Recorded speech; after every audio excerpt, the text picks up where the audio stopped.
As an American who studies Russia and regularly deals with the fallout of the Soviet Union's disintegration, I often find myself wondering what my life might have been like if the United States had collapsed instead. Now, I know this is a problematic thought experiment. The modern USA doesn't really have the secessionist conflicts or so-called captive nations that make it easier to carve up a country. But it's not impossible to imagine, whether you think of it as a dream or a nightmare. There's a bit in Joseph Heller's novel Catch-22, for instance, where an old Italian man tells a morally upright American soldier, Rome was destroyed, Greece was destroyed, Persia was destroyed, Spain was destroyed. All great countries are destroyed. Why not yours? How much longer do you really think your own country will last? Soviet citizens got their answer in 1991. For many, it was the glorious death of an empire. In the West, the USSR's collapse is celebrated as one of the great moments in world history. For others, especially the ethnic Russians scattered across the former Soviet republics, it was traumatic, embarrassing, confusing, scary. Russians leaving their country today, especially the young men fleeing the draft, are experiencing another traumatic moment. And they're sharing that drama with the communities in Central Asia, the Caucasus, and elsewhere, where they're waiting out the Ukraine war or looking to start new lives altogether. I was 20 years old when George W. Bush ordered the invasion of Iraq. I didn't have to leave my home in Santa Cruz, California to escape the war because I was already about as far away as you could get. There was no draft. The whole thing was academic from where I was standing. But what if I'd powered up my compact computer one morning in April 2003 and learned that the Selective Service was being activated, that I might be called up to ship out to the Middle East? What if my only refuge had been escaping to Mexico? What kind of life would that have been? On today's show, you'll hear from a migration researcher who spent the past 5 months interviewing Russians who recently arrived in Central Asia. Welcome to the Naked Pravda.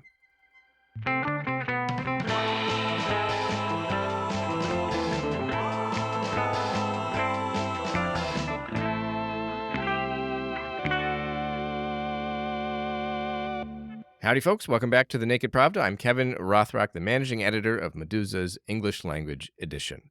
Before getting to today's show, I'll take a few seconds to remind listeners that support from Meduza's international audience is more important today than ever, now that the Russian authorities have designated Meduza as an undesirable organization, outlawing our reporting on the grounds that it poses a threat to the foundations of the Russian Federation's constitutional order and national security. In other words, everything we do now, our investigative reports, our newsletters, our posts on social media, even our podcasts, it's all a crime now inside of Russia. Meduza will continue to report events to our readers, millions of whom are still in Russia. We will not submit to this attempted censorship. Now more than ever, your contributions sustain our work, and we need your help, also in just putting out the word about our crowdfunding campaign. Okay, this week's show is hosted by Meduza's senior news editor, Sam Brazil, and I've already gobbled up too much oxygen in my cold open, so without further ado, I'll let Sam take it away. I'm Sam Brazil, Meduza in English's senior news editor, and I'm your host this week. Moscow's full-scale invasion of Ukraine, which began almost a year ago now, sparked Russians to leave the country at a rate not seen since the collapse of the Soviet Union. The exact number of people who left is almost impossible to determine, but the independent outlet The Bell estimated in January that at least 500,000 people have left Russia and not returned since February 2022. By their estimates, more of those people have settled in Kazakhstan and Kyrgyzstan when taken together than in any other single country. When the migration reached its peak, in the weeks right after Vladimir Putin announced mobilization in Russia, the internet filled with stories of Kazakh and Kyrgyz people showing the hospitality that many of them see as part of their national identities. People and businesses provided shelter, food, and transportation to the newcomers, a lot of whom suddenly found themselves jobless, carless, and basically homeless. But in the months since then, there's been tension. The influx of Russians caused rents to soar, sometimes by 200% or 300%, and in some cases, locals have been kicked out of their apartments in favor of Russians who could pay more. There's also the fact that this new dynamic, in which it's Russians who have had to leave their countries, is a pretty dramatic reversal. For decades, it's been the norm for Central Asian people to travel to Russia, where they can earn higher wages, but where they're often subjected to harassment, predatory practices from employers, and other kinds of racist discrimination. My guest this week, Yan Matusevich, has spent the last 5 months conducting interviews with people who have left Russia because of the war, and he described this shift as a reckoning. Yan is a PhD candidate in cultural anthropology at the Graduate Center at the City University of New York and a journalist based in Bishkek. I spoke to him about the reality on the ground for these migrants, the discussions the situation has sparked, and the people who the broad media narratives, like the ones I probably just gave you, might be missing. So hi, my name's Yan Matusevich, and I'm doing research on Russians who have fled their country to Central Asia. Would you mind telling the story of what your PhD project was before and how it kind of shifted over the last year, since there were obviously some unexpected circumstances? I've spent, I guess, the better part of the last decade working on questions related to labor migration from Central Asia to Russia. So starting in about the early 2000s, there was this massive outflow of migrant workers coming to Russia, working in all different sectors of the economy. And so I've spent extensive amounts of time in Russia doing research on Central Asian migrant workers. And so my initial plan was to do a project on the experiences of Central Asian migrant workers in the agricultural sector. I was going to look at the way their experiences in rural areas in Russia. And I had gone prior to the invasion of Ukraine, February of last year. In 2021, late 2021, I did some preliminary field work in Russia, and I was planning on doing work on that and focusing on the role of migrant workers who are working as fruit pickers and in greenhouse agriculture. So it's a completely different project than what I'm doing now. There are so many questions I'd like to ask about agricultural migrant workers in Russia, because at least I usually think of migrant workers in Moscow for some reason. So I wish you had gotten to do that project, but this one maybe sounds even cooler. So can you talk about what your project is now? Basically, when the war started, I realized I would not be able to do my fieldwork in Russia. And I mean, even before, when I was visiting there, working on, anyone who's worked on migration in Russia knows it's a political and sensitive issue. So I had my challenges already before. And then I had to find a new project. And I started, I was following sort of the response in Russia to the war. And I started seeing a lot of my friends and acquaintances, pack their bags and leave the country, initially out of protest against the war, but also fearing, further political crackdowns and so on. And what was interesting is that I saw people moving to places like Georgia and Turkey and Armenia, and also trying to go to Europe and the US if they had those possibilities. But I also saw people moving to what was for me a very unexpected destination, to Central Asia. And so I sort of started following it online. There were a lot of Telegram groups, a lot of articles being published in the spring of 2022. And so I decided that I would, switch my fieldwork completely to Central Asia. And I decided to focus on Kyrgyzstan. So I'm currently in Bishkek. I've been in Bishkek since September. And so now my project is interviewing Russians who have moved here since the start of the war. When I arrived in September, there weren't that many. I kind of quickly met a lot of them. But after mobilization was announced, things changed radically, and there was such a huge influx of people. And so I had, I'm not struggling to find respondents currently. And so what I'm particularly interested in is how these hierarchies have sort of switched, because like I said, for almost 2 decades now, Central Asian migrants have been have been working in different precarious jobs. In Russia, they face a lot of discrimination, a lot of racism. They've been rendered a little bit invisible, their labor in Russia. And now all of a sudden, kind of the tables have flipped. And now you have Russians who are looking for a refuge in Central Asia, a place that they maybe, at best didn't think about before, really, or kind of had a condescending attitude towards, as a kind of former Soviet periphery. And so I'm really interested in that moment, because I think it's a really pivotal one, and how the experience of migrating to a place like Kyrgyzstan has changed the way Russians think of themselves, of the way that they perceive Central Asians, how they're starting to maybe question attitudes that are commonly held, prejudices towards Central Asian migrant workers that were in Russia. And so that's kind of the the main focus of my work. Would you say there was the same kind of hierarchy here in Central Asia between ethnic Russians and like Central Asian people, ethnic Kyrgyz people, for example, as part of the Soviet legacy? Have you talked to people about that? I would say the main demographic of people who are arriving in Central Asia today, they're in between, they're in their 20s, maybe in their 30s. I would say those are most of the respondents that I have.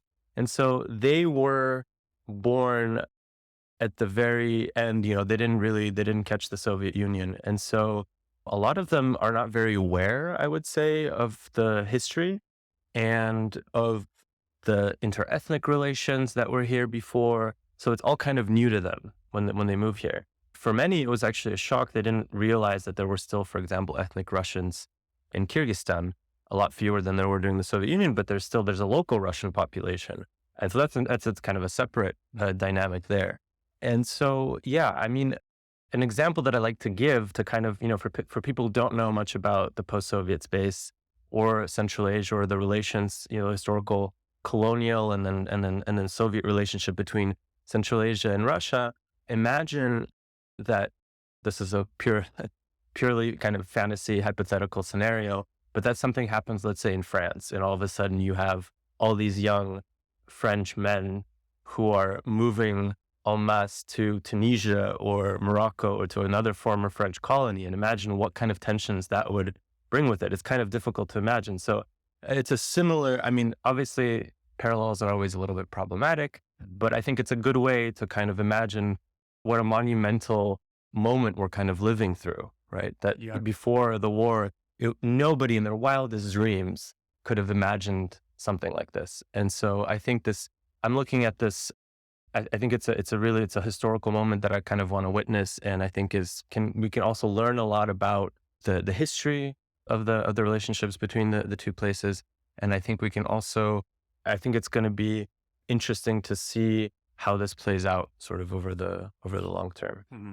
I think you're right about how unimaginable it was before, because even for months, if not more, before Russia invaded Ukraine, we were kind of imagining what the invasion might look like, but weren't thinking about the crackdown that would accompany it or all this migration that comes next. So when I imagine the quintessential Russian, I don't know what you want to call them, relocant right now, or maybe that's not all of them, but migrant since the invasion, I think of Ivan from Moscow, a tech worker who can work remotely and grab the first flight to Bishkek because he didn't need a visa. So is that the case? Is that the average, or what is that missing? I mean, yeah, I think that's kind of the stereotype that a lot of people have. And there's some truth to that, right? There are people from Moscow and St. Petersburg who are IT workers who have a source of revenue and they can work remotely relatively comfortably here. But that's not the full picture. One of the reasons that people have been coming for the past several months to Kazakhstan and Kyrgyzstan, and to a lesser degree Uzbekistan, is the fact that it's very easy to come here, like you mentioned, right? So particularly Kazakhstan and Kyrgyzstan, they're members of the Eurasian Economic Union. You don't need a visa. You don't even need a foreign passport. You can come on your internal Russian passport. So it became the easiest place to go to. You could literally, drive to the border with Kazakhstan and then cross on foot. And so as a result, I think the people that have arrived in Kazakhstan and Kyrgyzstan are much more diverse. So in my interviews, I've noticed, you have people from all sorts of backgrounds. The geographical diversity is impressive. I mean, I've met people from the Far East, from the Caucasus, from Buryatia, from Tuva, from Yakutia, from Tatarstan. So, you have people from big cities, small towns, students, older people, sometimes with families. So it's a really big mix. And so I would caution from sort of making these kind of generalizations, because I think once you get on the ground and start talking to people, I've heard all sorts of stories and they don't necessarily line up with that picture of the, kind of hipster IT worker. And another thing that I want to mention is I think it's important to talk about, because it's been a little bit controversial, right? The term relocant, which is kind of seemingly emerged out of nowhere, where Russians who have left the country since the war, many of them have started referring to themselves as relakan from the word relocation. And it's interesting because a lot of people think it exists in English, but it doesn't, even though it comes from an English word. And there's been a lot of pushback, I think, in Central Asia, especially on social media and other places where people kind of highlight the hypocrisy of, well, why is it when Russians come to Central Asia, all of a sudden they're relakante, but when Central Asians move to Russia to work, they're migrants, right? And the word migrant in Russia is a very kind of negative, racialized connotation of someone who's undocumented, who's doing kind of unskilled labor and so on and so forth. And so there's been, I think, a lot of pushback against that term because it recreates a kind of hierarchy that relakante are somehow superior to migrants. And I think it's important to highlight that, the term actually predates the war, and it comes, as far as I understand, it comes from the IT sector, where it started in Belarus, where you had a lot of IT workers who were working for Western companies or Israeli companies. And when in 2020, there was the protest movement and the crackdown, a lot of those IT workers ended up, their companies ended up relocating them to Poland, to Turkey, to Israel, to the US, and so on. And so that's where the term relakant, as far as I understand, that's where it came from. So I just wanted to highlight that. Yeah, that's great. It reminds me a little bit of expat. If you ask anybody, I'm an expat here in Bishkek. Absolutely. I'm not an immigrant, even though I'm living here for a year and a half now. Yeah. Even though the definition of immigrant, as far as I know, is pretty objective. You migrate from one country to another. So what about the pre-mobilization wave and, since mobilization? Were people more desperate after mobilization? So was there more of a diversity of who was migrating? Yeah, absolutely. I mean, I think, so there's a lot of tension now, supposedly, or at least you see it on social media between, the first waivers and the second waivers.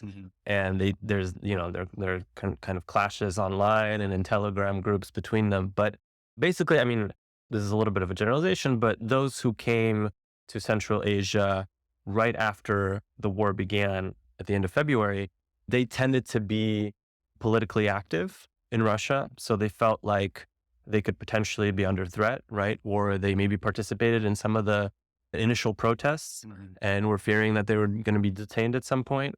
For many of them, it was kind of a moral stance of, I can no longer be in a country that is, bombing civilians. And so I need to just get out of here.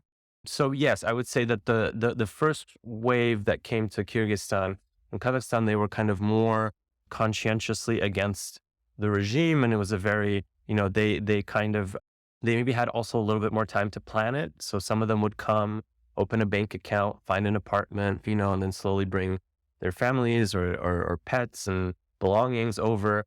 And they also tended to, there are a lot of kind of grassroots initiatives that Russian migrants here have started. And those that started before the war, for example, there's a kind of, I guess, community center, you could call it, called Red Roof in Bishkek, that was started by a couple who were very active were activists in St. Petersburg before they came here. And they've opened up this communal space where they organize public lectures on different topics, from, LGBTQ rights to the history of kind of Russian and Soviet colonialism. And so they're very, progressive politically, very engaged. They try to raise awareness among Russians about, their historical privilege that they've had, right? And so, yeah, that's kind of been a focal point of the first wave of people who arrived here. And then the second one is, it was much more haphazard. It was, people made decisions kind of on the spot. A lot of people came with just a backpack. A lot of people who didn't have a lot of means, right? They couldn't afford, flights were incredibly expensive, so they couldn't afford a flight to Istanbul or Tbilisi. And so the cheapest way was to hitchhike or, get a bus to Kazakhstan and then take it from there. So the second wave is much, much more diverse, and they come from, also in terms of class. So they come from really different walks of life. And so that's kind of changed the dynamics within Kyrgyzstan. So of course, that sounds like the Red Roof Community Center is more like a decolonial initiative, anti-war, but this isn't a very simple question, but on balance, are most of these people, people who oppose the war, oppose Putin, not just people who support it all, but were afraid to be mobilized themselves? Have you talked to Russians who, haven't really had their eyes open since coming?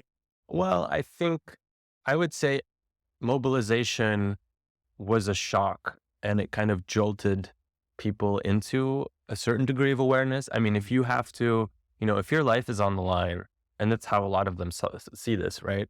Then you're going to start asking yourself questions, I think, inevitably. So I have interviewed a lot of people who would say, well, the war started, but it wasn't really affecting me. It seemed far away. I mean, let's say, you're a guy from Khabarovsk. I mean, you're on the other end of Russia. Right. You hear stuff on the news. A lot of them don't consume the news at all.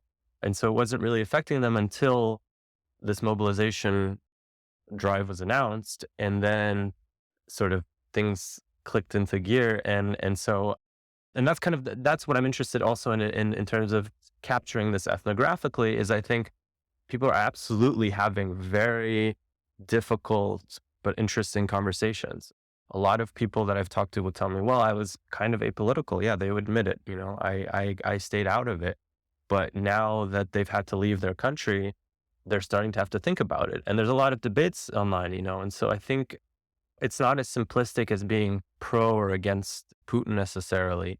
But I would say that the fact that they've had to leave has really had a major impact on the way that they perceive Russia and the political system there and their future. I mean, it's put everything into question.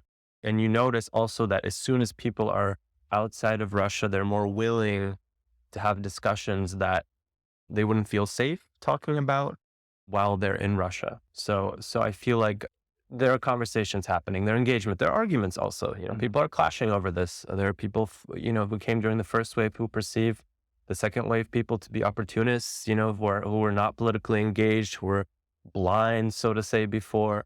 And there are those kinds of conflicts. And again, it's not for me to weigh in on them. It's more I'm interested in collecting that data and kind of witnessing these processes and seeing those interactions. What about, I know these aren't your interview subjects, but on the other side, how have these people been received here among community members in Bishkek, for example? Well, I think generally, and this is what everyone has told me, and I've also seen it, I mean, they've been treated incredibly well. And I think people have been surprised at the extent to which, particularly after mobilization, people came in a hurry. They sometimes didn't have money, they didn't have food. And people would come up and, offer them to stay at their place. Or there were all these stories in Kazakhstan where border towns, they opened up schools and sort of factories and movie theaters and let people stay there. And there was this kind of grassroots organization to help people out. They were actually greeting people with hot tea and plov and things like this. You had a lot more of that in Kazakhstan, obviously, because that's the first border that they crossed. But in Kyrgyzstan also, I've heard this from so many people that, they feel really grateful and that generally people have been very welcoming. But of course, it also has created social tensions, particularly in terms of housing. Mm-hmm. So this influx of Russians has driven up rental prices. I mean, they've doubled, sometimes tripled virtually overnight. And that's been really challenging because a lot of landlords it's kind of subsided now, but in the initial months after mobilization, there were multiple stories of them kicking out students or Kyrgyz families in order to rent out their apartments for double the price to Russians. And of course, that kind of has caused a lot of resentment. But I would say that I've talked to, even my own landlord actually tried to do the same thing to me. So when I was living here, to get some Russians in for more money. But I think there's been a lot of resentment, but the resentment has been more towards the Kyrgyz government that hasn't really done anything, hasn't really said anything about what's happening. It feels like they're pretending nothing's going on. So I haven't, I haven't heard of any real cases of any kind of verbal abuse or any kind of violence towards Russia, not at all.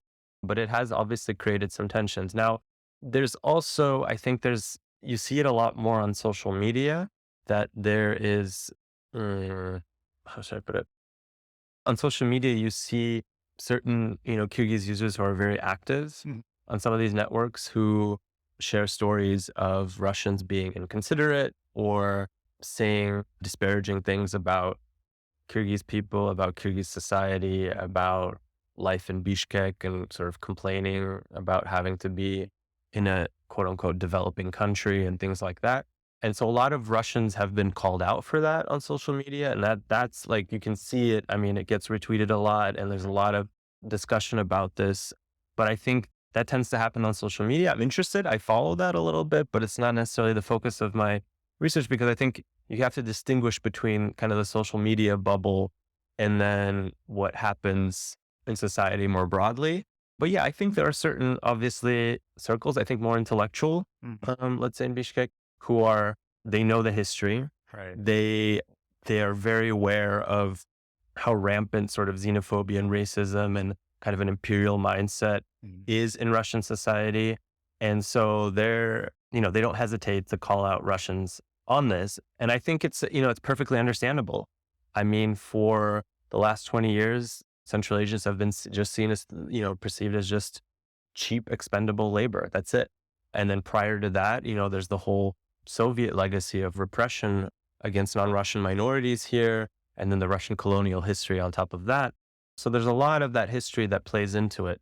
And I think there's a sense in which prominent Kyrgyz activists have been very vocal in saying, look, if you're coming to Kyrgyzstan, you need to be humble, first of all, and you can't behave the way that you behaved in Russia towards Central Asia. And it's a little bit of a wake-up call. And there have been I've seen calls, by Kyrgyz activists saying, Russians, you need to read up on your history. You need to go to the museum here. You need to go visit the memorial to the repression of the Kyrgyz in 1916, and Stalinist repressions and so on. So there's that discourse that is happening online. Yeah. And I think what's interesting for me is, without making sort of a value judgment on, social media can be a little bit nasty and there are a lot of insults that are thrown around. I think that's normal. I mean, that's just how social media works everywhere. That's not particular to Kyrgyzstan. But I think it's interesting to observe the fact that some of the Russians, who have said things online like, I don't know, this country is dysfunctional, or, they've complained about the lack of services here, or that, I don't know, the cab drivers aren't as professional as they were, in Russia or whatever, or the internet doesn't work as well, or there's a litany of complaints. And then you have kind of Kyrgyz calling them out on this, and saying basically, look, you sound like a really privileged brat. Right. And need to watch what you're saying.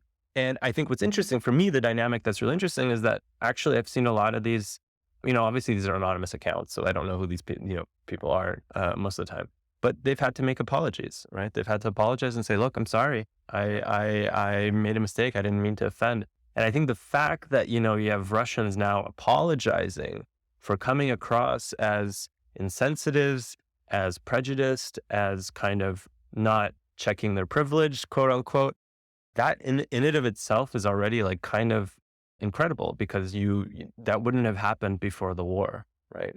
And so, yeah, I think this experience of migration for many coming here has, these kinds of interactions, these kinds of experiences it's really been a very, I think, humbling moment. It's kind of a reckoning for all those years of being kind of on top of the hierarchy of, within the post-Soviet space, and then all of a sudden having to question that and kind of, take a hard look at yourself in the mirror. And so I think that's fascinating for me to observe. I feel like the fiercest pushback I've seen against these new migrants online, at least, has been videos of ethnic Kyrgyz people here in Kyrgyzstan with like the Z sticker on their car, the Z symbol of the war. I haven't seen any Russians do that, but I've seen videos of Kyrgyz people kind of being stopped by groups of people in traffic and lambasted until they take the sticker off. And do you know the word mankurt?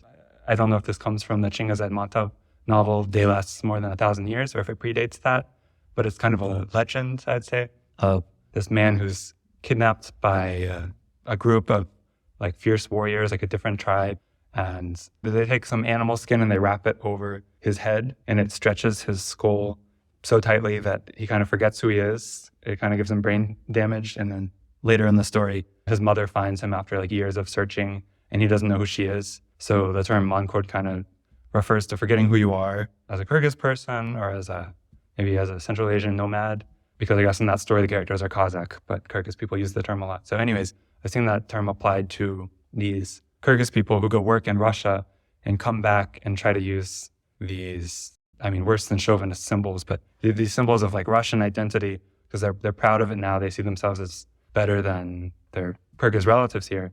So can you talk about these, actually, not just, the bad behaving ones, but just the Kyrgyz migrant workers that are now coming back for the same reasons that the Russians are? Yeah. So this is really important actually to mention. I think it gets lost in the discussion about, Russian draft dodgers fleeing to Central Asia, is the fact that basically every family in Kyrgyzstan has someone who's working in Russia.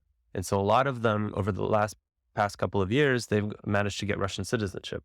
And so they're dual citizens. Sometimes they only have Russian citizenship. The children are born and raised in Russia. And they've also, many of them have fled Russia to Kyrgyzstan.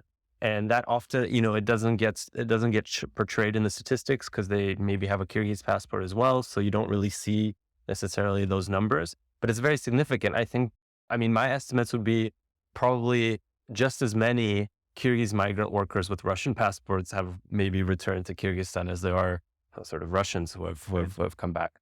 And it's a kind of strange situation because for so long, Russia was the primary destination for work, and it kind of became a little bit this, promised land where you could, sure, conditions were rough. There was racism and police brutality and housing discrimination and all sorts of different things, but you could also potentially make a lot of money and send remittances back and, maybe build a nice house for your family and so on. So for many people, Russia became, a place that you wanted, Russian citizenship was seen as something that had quite a lot of value that you would want to get to regularize your stay there, to be able to send your kids to school and so on. And so also, it's quite natural in the sense that these migrant workers who have spent maybe 2 decades in Russia, of course, they're socialized as Russians, right? They consume Russian media, they're exposed to all the same propaganda. And so they end up having views that are not so different from maybe, other Russians. And so a lot of them are coming back. And again, I can't generalize this. I'm not against the war, some are for the war. It's mixed. But yeah, that's been interesting. And what I want to point out as well is that actually I've had a lot of Russian respondents who have told me that they encounter sort of in their daily interactions with Kyrgyz people, especially people who are older. Again, as a reminder, in Kyrgyzstan, you get all the Russian TV channels. In fact, I would say people probably consume more Russian media, right? Russian TV shows, they watch the Russian news and so on, than even Kyrgyz content. And so there are a lot of, I don't know, I don't have numbers, but there's a significant portion of Kyrgyz society that generally is sympathetic or have, they're in that Russian media bubble. And so they're vaguely pro-war or at least they maybe support Putin and think that, he's a strong leader. Right. And so Russians encounter these views, and then it's really uncomfortable for them because on the one hand, they want to be respectful and, they know that they're guests in this country and they need to be sort of careful to what they say. But then it's also very uncomfortable to encounter people here that have the same views that you kind of fled from. You left Russia to not be exposed to this. So that also creates certain tensions. And then I think, there's also a very basic point that I want to make is that for a lot of Kyrgyz migrant workers, overnight, they've lost their main source of income.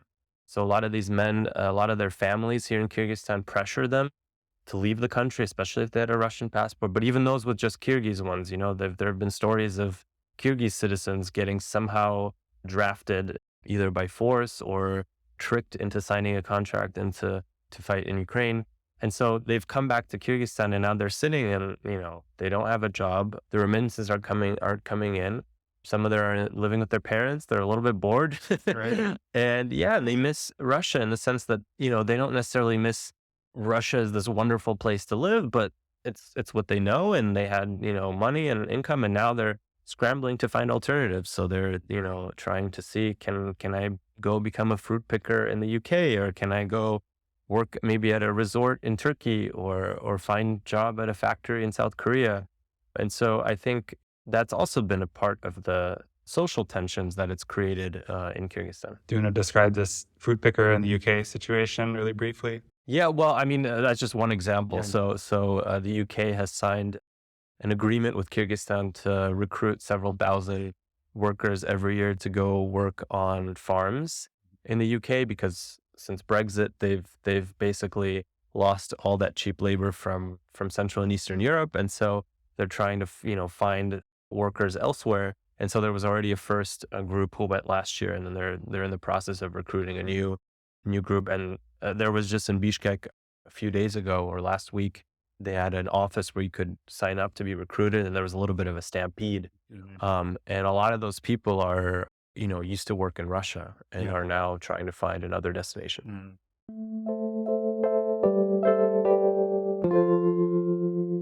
I imagine all these people coming to Bishkek, the Russians and, the Kyrgyz people maybe go home to their home villages, but at least the Russians, because, it's the closest thing to Moscow, although they're not all coming from Moscow. But you told me traveling around the country, you've encountered new Russians basically everywhere you've gone. Absolutely. I mean, I haven't been, there's still places that I need to visit, other places in Kyrgyzstan, but I've been to Karakol, and I've been to Osh, and I've been around Isikul, and everywhere I've stopped, I've met Russians. I didn't really even have to look for them. And these are not local Russians. These are just, people who have just recently arrived. The reason it's a little bit striking to me is that I think Kyrgyzstan is the most rural former Soviet country. And, I've read that one of the reasons Kyrgyz culture was preserved really well is that it was so difficult for these Soviet culture builders to actually get through the country because it's so mountainous and hard to traverse. So just kind of surprising that these Russians have already made it. Yeah, I mean, I think it's important to highlight the fact that, the Soviets had a very active policy, and a lot of people are talking about it now, of keeping Kyrgyz out of Bishkek, for example. So, Frunze at the time, as it was called in the Soviet days, the majority were non-Kyrgyz during the Soviet days, and then it changed when the Soviet Union collapsed. So I think there was also an attempt to keep kind of the rural population on collective farms and in their villages. So I think part of the reasons why you have Russians a little bit all over the country is when they arrived, Bishkek became oversaturated very quickly. There was no housing. I mean, they were renting apartments at $1,000 a month. I mean, which is something like 4 times what people on average make here a month. And so it pushed Russians to look at options elsewhere. And there's a lot of the interesting dynamic for me to look at is that you have a lot of, like I said, there were a lot of Kyrgyz migrants who went to Russia, who sent back remittances, built a lot of houses for their families, and a lot of these houses are vacant. And so, they have family reunions maybe in the summer, but in the winter, they're just standing there. And so I've met several groups of Russians, for example, who have set up, they live together as roommates in a house, and it's more affordable. Kyrgyzstan, kind of surprisingly, has really, really good mobile internet. Right, we have really great reception, really high speed internet. I think it's the second cheapest in the world too. Yeah, it's cheap and it's pretty good quality. So if you work remotely, you don't really maybe need to be in Bishkek. You can be in a nice house or cabin in the mountains. Enjoy the nature and work from home. So that's one appeal. And there's also, obviously, also Kyrgyzstan is just an incredibly beautiful country. Right. So I think there were people who, I think the whole experience of war, for many, was deeply traumatic. I think a lot of people lived it, kind of viscerally, felt that they no longer have a country to go back to. Or, it's psychologically, it's really difficult. Obviously, it's, I'm not trying to compare it to what Ukrainians are going through. It's completely different, and it's on a completely different scale. But I think for some respondents that I talked to, they said, well, it's kind of nice to get away, to just be in nature, to be in the middle of the countryside, and it kind of gives me a breather. Yeah. And so I think that's also part of the explanation. There's also, this is kind of anecdotal evidence, but there, if Russians, what I want to say is that there are Russians who, for example, were avid hikers and skiers, right? You have those kind of people everywhere. They've tended to gravitate to Kyrgyzstan because they say, well, I have to leave Russia in any case, might as well go to a place where I have great skiing and hiking. Sure. Yeah. So that also, I think, is part of the rationale. Yeah, that makes sense. At least in the US, I might be wrong in Russia, but I think everywhere skiers are not like the bottom income tier of society. And you mentioned a couple of times like the second wave of Russian relocanti or whatever they are haven't just been these remote workers at tech companies. So a lot of people suddenly have no income. They're more vulnerable. Can you talk about those people? And I want to mention that in the article that you wrote in October, you kind of called for international organizations to provide some aid. And I wonder if that's come to pass. Have there been any efforts to help these people that are suddenly, homeless or near homeless in some cases and have no source of income, no family networks here? What's that situation? Well, yeah, the reason I wrote about that is at the height of the influx of people, when really, I mean, if you walked around Bishkek, you just saw all these guys, who were completely lost with kind of backpacks trying to find a place to stay. I met quite a few people who had literally no money in their bank account. There were 19-year-old students from, maybe a small provincial town in Russia. Perhaps their parents support the war, so their parents aren't really even going to help them if they left the country. And I just, after seeing this week after week, I started thinking, well, and you would see sometimes restaurants hand out food to some of these people. And I thought, well, this is could potentially be a crisis situation. The difficulty is that, obviously these people don't fall under the mandate of any international organization because they're not asylum seekers. So the fact that they left Russia to escape military conscription, that is grounds, based on the 1951 UN Convention on Refugees, that is a valid reason to apply for asylum, but they're not applying for asylum here at least, right? They are in Europe and in other places, but here they're not applying for asylum, primarily because Kyrgyzstan and Kazakhstan, for example, are members of the Eurasian Economic Union. They have full residency rights, right? They can very easily register and have the right to work and so on. So they're not undocumented in any way. Right. And so in that sense, they don't fall into that category of asylum seekers. And so they're not going to receive the kind of aid or could ask the kind of aid that, for example, an Afghan asylum seeker in Kyrgyzstan could. And so they've had to rely on kind of grassroots initiatives. So I know that in Bishkek, there are several safe houses, places where people can spend the night for a couple of weeks and kind of get their bearings. And I know that there are a few kind of informal initiatives where people have pooled money to rent bigger houses where people can stay. And so, but they've had to rely on informal networks. And I think what's challenging is that for a lot of them, they don't have the family networks to rely on that maybe Kyrgyz migrants that are returning, right? Sure. If a Kyrgyz migrant is returning, obviously they're also losing income, but they could maybe stay with, grandparents or family members and so on. Whereas the Russians who have no income who come here, they're in a difficult position. And that's kind of the irony of the situation, is that they've had to take on the same kind of menial work that Central Asians are known for in Russia. So for example, here you have Russian delivery workers, right? Who are working basically for the equivalent, a little over the minimum wage here. Taxi drivers. You have people working in warehouses. You have people working in landscaping companies, in laundromats. All sorts of places like that. If you have young people who have no sort of skills and are right. just trying to find work. And so somehow people have managed over the past couple of weeks and months to find ways to survive. But I think if there's, for example, a second mobilization drive and this reproduces itself, we could be facing a challenging situation, because already, this is a country that doesn't have a lot of means. There is no social safety net for Kyrgyz people. So as an outsider, you have even less of that. And obviously, I don't know, we don't know the full scale of the statistics, but some people, among my respondents, was interesting is I haven't had a single case of someone returning to Russia. I've heard a lot about this, right? People say that some came and were disappointed or couldn't, survive and just said, well, screw it, I'm going to go back. I haven't met personally. This is just personal. I know that there are obviously probably hundreds of people like that. I don't know anyone who's gone back.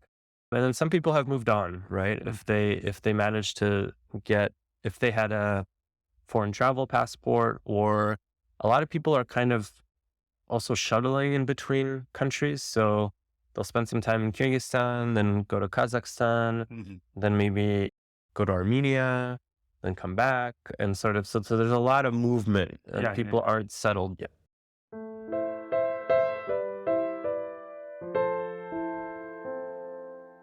So speaking of Kazakhstan and the Eurasian Economic Union, there's this new rule change that just came into effect. Can you explain what that changes and what effect you think that'll have on these Russians? Yeah, so Kazakhstan just announced, I think it just came into force on January 26th, I believe. Basically, Kazakhstan required Russians to apply for some sort of residency after 90 days. So, before you could do visa runs and leave Kazakhstan, for example, to Kyrgyzstan For like 1 hour. for 1 hour, and then come back, and then it would reset the clock, and you could stay another 2 or 3 months in Kazakhstan. And now they said, well, now it's 90 days every 180 days. So which is kind of it's a common rule that a lot of places have, like the EU has the same kind of rule for tourists and other countries. And Kazakhstan had that in place for most foreigners, but there was sort of an exception for members of Eurasian Union states, so like Kyrgyzstan and Russia, and they did away with it. And they said that they were just trying to harmonize legislation and just make it, that everyone was kind of on the same level.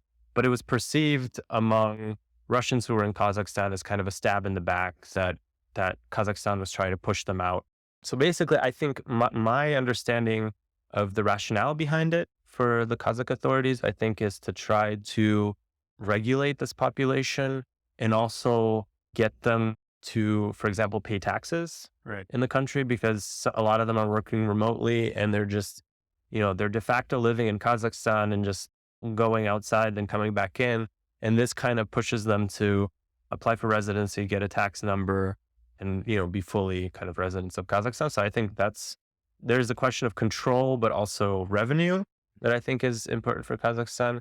And I think in terms of what kind of impact it's going to have on Russians who are in Kazakhstan, I thought that there would be a lot of people who, as soon as this announcement was made, would, relocate to Kyrgyzstan. I was kind of expecting a spike in Bishkek of Russians from Kazakhstan coming here. Yeah. So far, I mean, this is, again, anecdotal evidence. I haven't seen that really. But I also, at the same time, as soon as this was announced, I'm monitoring a lot of the Telegram groups in Kazakhstan.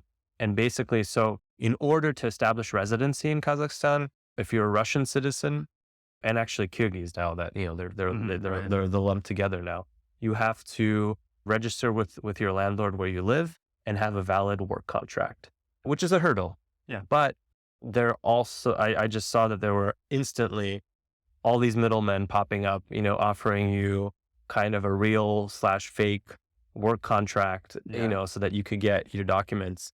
And so I think there will be ways to get around these limitations. It's going to cost a little bit of money. Sure. But, for anyone who studied sort of post-Soviet migration and these rules, at the end of the day, it's a little bit like in Russia, there's a similar system where you can find ways of, creative ways of getting around some of these restrictions.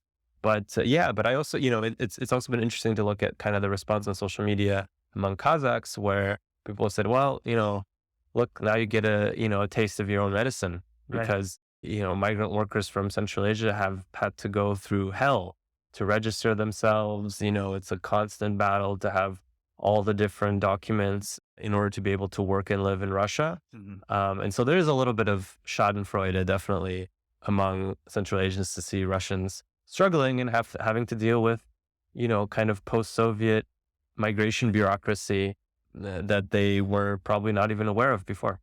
That'll be interesting in 90 more days, I guess, to see if there's any kind of influx, because at least Medusa reported that a lot of people were making their final run on like January 25th, and then they still get that period. So a couple more months. I want to ask, you mentioned, for example, Yakuts and Tuvans and non-ethnic Russians coming along with the ethnic Russians. I wonder if you've interviewed those people, ethnic minorities from Russia, especially Turkic ones, and what experience they've had being in a Turkic country now and maybe no longer being visible minorities. I've had interviews. I've had interviews in kind of informal conversations with men from Tuva and Yakutia. So those are kind of the two the two groups that I've met with so far. And it's been interesting because they have a very different experience, I would say, in Kyrgyzstan for a number of reasons that you already kind of alluded to. So first of all, yes, the fact that in Russia, they're constantly made aware of the fact that they're an ethnic minority and are often, if they're outside of their region, they're discriminated against, often just as badly as people from Central Asia, right? And so all of a sudden coming to a place like Bishkek, where at least visually, right, they don't stand out, is a lot of people have mentioned, it's a nice change. It's a nice, a nice feeling to be able to kind of blend in. And there's a lot of funny anecdotes, right, of men who, people will approach them and start speaking to them in Kyrgyz, and they'll say, I don't speak a word of Kyrgyz. And then you have all these, kind of funny interactions. And so they've, and the second thing that has come out is that this is particular to Yakuts and Tuvans, that, they come from, these are Turkic groups that speak Turkic languages.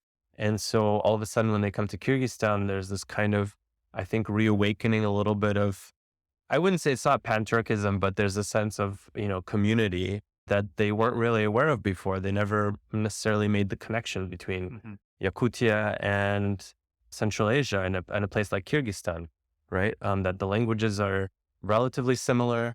And so there's been a lot of, I think, new friendships, and I think it's raised a lot of their awareness of where they come from and how these links and ties have been sort of cut.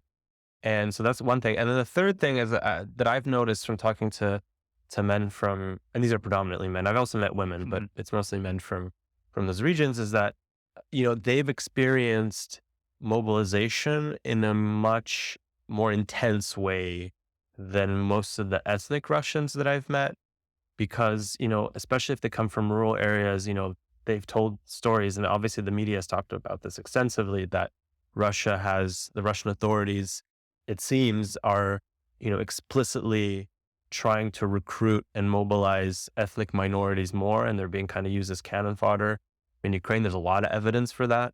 And so I've heard stories of people where the army recruiters would come in and take all, half the men of an entire village. So I know, for example, people from Altai, where this happened, they would just come in and overnight, they start knocking on doors and taking people. And so it's very near to them, and they know people who already have died or have been sent there. Whereas for people from kind of the bigger cities in Russia, it's obviously they're afraid of this, but it's less personal. They might not actually know anyone who's participating in the conflict in any way. Whereas people from a lot of those other ethnic republics in Russia, they've already lost family members and friends.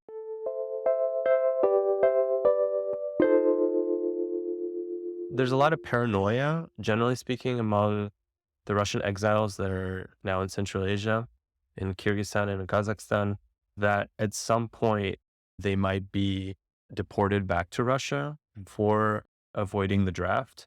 There's a sense that, particularly in Kyrgyzstan, I think more than in Kazakhstan, there's a sense that the Kyrgyz government is pro-Russia, pro-Kremlin, and that if, push comes to shove, if the Russian authorities request it, the Kyrgyz would start sending people back. That hasn't happened at all.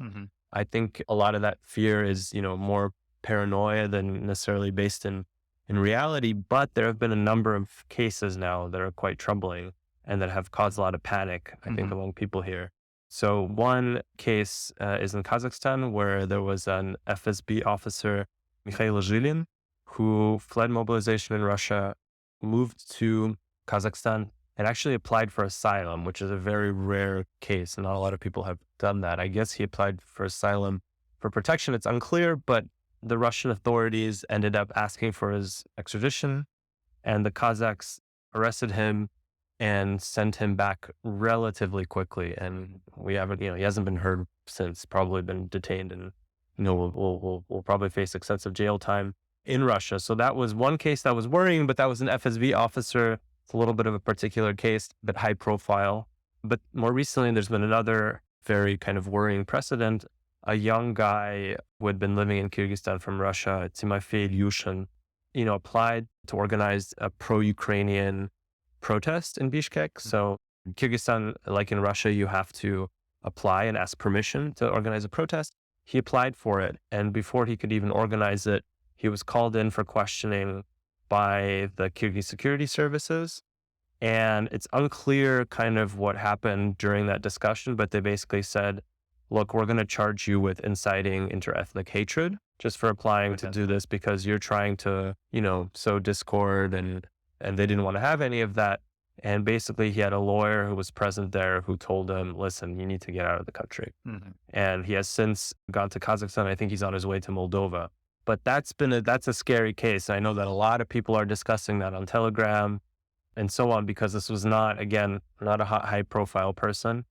But I think it also gets to, right, there's this question. I mean, it's a whole separate debate. I don't want to get into it too much, but there's a lot of this, why aren't Russians protesting when they're abroad? And I think that's a separate discussion that we can have. But I think in the case of Kyrgyzstan, these kind of cases, I think, would dissuade anyone from even attempting to make any kind of public statement or protest here. And so, yeah, we'll see how this develops. Hopefully these are just individual cases, but there's definitely a sense of fear. And I think some people, as soon as they'll be able to get a foreign passport or a visa to another country, precedents like this might push them to look for other options. You also mentioned to me the huge number of Kyrgyz people who have dual citizenship.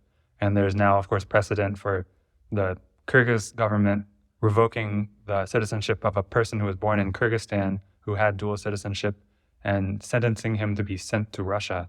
So I imagine that's worrying for a lot of people too. Yeah, absolutely. I think generally speaking, after coming to Kyrgyzstan, I think a lot of Russians have become more politicized in a way. And so then they start following the media here, which has until recently been relatively free, right, compared to other places in the region. And we're living through, unfortunately, a period of time in Kyrgyzstan where there's been a huge crackdown on the media, right? They've arrested a lot of activists. They banned Radio Free Europe. And it looks like they might start pressuring other independent media in Kyrgyzstan. And so for a lot of Russians, that's a very worrying development. And I think having grown up in, a lot of them, the only thing they've known is Putin's Russia. And so when they come to Kyrgyzstan, they kind of project their experiences from the past and they say, wow, this looks like they're copy pasting kind of a lot of the restrictions. And I think for a lot of Russians, who didn't know much about Kyrgyzstan before, they come here and I've heard this said over and over again, that they've come to see Kyrgyzstan as kind of a Russian puppet state, which I think is an oversimplification. Obviously, it's a little bit more complicated than that. But yeah, there's a very deep sense of unease, and people are kind of watching and seeing how the situation develops. But potentially, if things continue in the same direction, you could see Russians leaving Kyrgyzstan, but also, obviously politically active Kyrgyz might have to, hopefully not. I hope this Right. doesn't come, but they might have to leave the country. Yeah.